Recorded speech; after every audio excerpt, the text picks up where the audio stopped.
നമസ്കാരം. ഇന്ത്യയെ കൂടുതൽ സമ്മർദ്ദത്തിലേക്ക് വലിച്ചിഴയ്ക്കാൻ കച്ചകെട്ടി പുറപ്പെട്ടിരിക്കുകയാണ് ട്രംപ്. ഒരു തരത്തിലും ഇന്ത്യയെ വളരാൻ അനുവദിക്കില്ല എന്ന ഉറച്ച നിലപാടാണ് ട്രംപ് കൈക്കൊണ്ടിരിക്കുന്നത്. സാമ്പത്തികമായി സമ്മർദ്ദത്തിലാക്കിക്കൊണ്ട് ഇന്ത്യയും റഷ്യയുമായുള്ള വ്യാപാര സൗഹൃദ ബന്ധങ്ങളൊക്കെ അവസാനിപ്പിക്കാനുള്ള നീക്കത്തിലാണ് ട്രംപ് മുന്നോട്ട് പോകുന്നത്. എന്നാൽ ഇന്ത്യയോട് നേരിട്ട് കളത്തിലിറങ്ങി കളിക്കാനുള്ള ധൈര്യം ട്രംപിന് ഇല്ല എന്ന് മാത്രമല്ല, അങ്ങനെ ചെയ്താൽ അഭിമുഖീകരിച്ചേക്കാവുന്ന മോദിയുടെ തിരിച്ചടിയെയും ട്രംപ് ഭയപ്പെടുന്നു എന്ന് വേണം കരുതാൻ. മോദി അടുത്ത സുഹൃത്താണെന്ന് ഉറക്കെ പറയുകയും അന്തർധാരയിൽ ഇന്ത്യയെ തകർക്കാനുള്ള തന്ത്രങ്ങൾ മെനയുകയും ചെയ്തുകൊണ്ടിരിക്കുകയാണ് ട്രംപ് നിരന്തരം. പിണക്കി മാറ്റി നിർത്തുന്നതിലും ഉചിതം കൂടെ ചേർന്ന് നിന്നുകൊണ്ട് പുതുകാൽ വെട്ടി തകർത്ത് തരിപ്പണമാക്കുകയാണെന്നുള്ള ബുദ്ധിപൂർവമായ കരുക്കളാണ് ട്രംപ് അണിയറയിൽ തയ്യാറാക്കി വെക്കുന്നത്.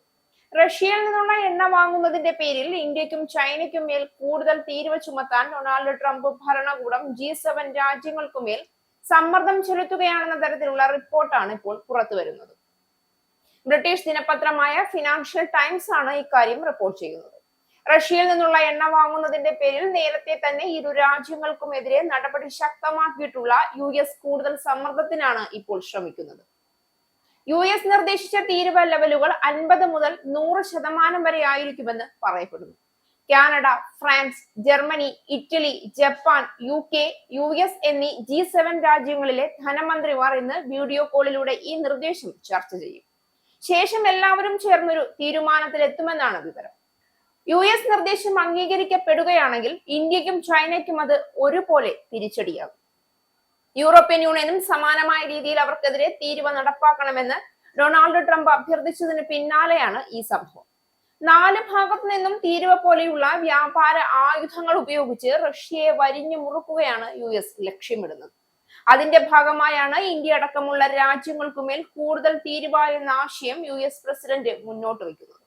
ചൈനയും ഇന്ത്യയും റഷ്യയിൽ നിന്നുള്ള എണ്ണ വാങ്ങുന്നത് പുടിന്റെ യുദ്ധതന്ത്രത്തിന് ധനസഹായം നൽകുകയും യുക്രൈനിയൻ ജനതയെ വിവേകശൂന്യമായി കൊലപ്പെടുത്തുന്നത് നീട്ടിക്കൊണ്ടു പോവുകയും ചെയ്യുന്നു എന്നും യൂറോപ്യൻ യൂണിയൻ സഖ്യകക്ഷികളോട് അവർക്ക് യുദ്ധം അവസാനിപ്പിക്കണമെന്ന് ആഗ്രഹമുണ്ട് എങ്കിൽ അവർ ട്രംപിനോടൊപ്പം ചേരുകയും യുദ്ധം അവസാനിക്കുന്ന ദിവസം റദ്ദാക്കപ്പെടുന്ന തീരുവകൾ ചുമത്തുകയും വേണമെന്നും ആവശ്യപ്പെട്ടിരുന്നു എന്നായിരുന്നു ട്രംപ് കഴിഞ്ഞ ദിവസം പറഞ്ഞത്.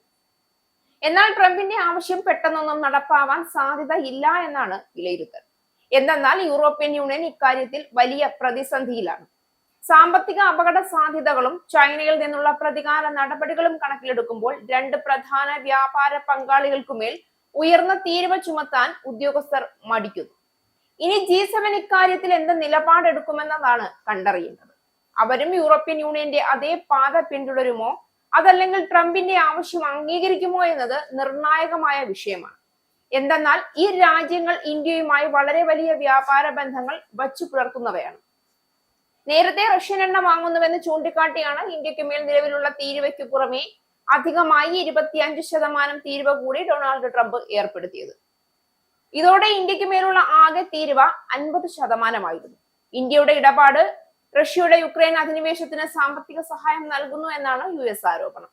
എന്നാൽ ഇന്ത്യ ഇപ്പോഴും റഷ്യയിൽ നിന്ന് തന്നെയാണ് എണ്ണ വാങ്ങുന്നത്.